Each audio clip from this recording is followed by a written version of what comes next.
The President of the United States just made the defense of an entire continent conditional on his acquiring a Danish island. Let that settle for a moment. From Berlin, this is the sort of sentence you read twice, because it sounds like satire and turns out to be policy. Europe has spent 70 years being told the American security guarantee is sacred, unconditional, the bedrock of the West.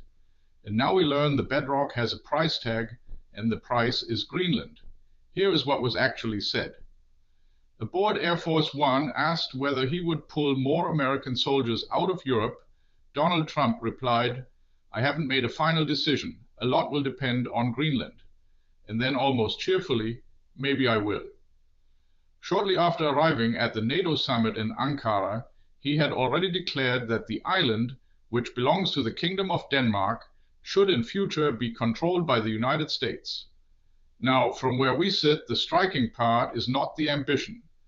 Great powers have always wanted things. The striking part is the mechanism.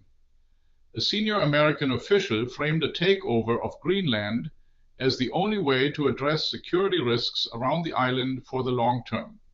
Translation: give us your territory, or we cannot guarantee we will protect the rest of you. That is not the language of an alliance, that is the language of a protection arrangement, and Europeans have historical reasons to find that word uncomfortable. Denmark's Prime Minister Mette Frederiksen rejected the demand sharply. And she is right to, because the logic here eats itself.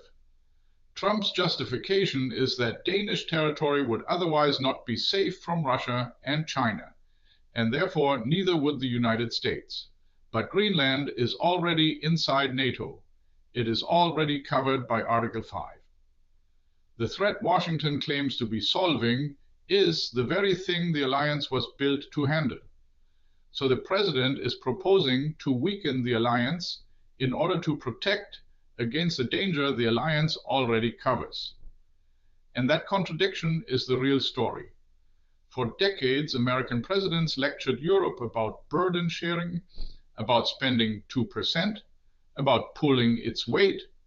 Europe grumbled and eventually complied. Germany rearmed. Poland spends like a frontline state. The reward for that compliance, it now appears, is to be told that the troops might leave anyway, unless a NATO ally surrenders a piece of its kingdom. What Americans may not fully register is how this lands over here.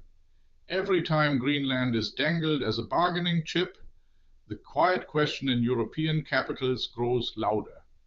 If an ally's territory is negotiable, what exactly is guaranteed? This is how alliances do not collapse in a single dramatic moment, but erode one conditional sentence at a time. Maybe I will is not a strategy.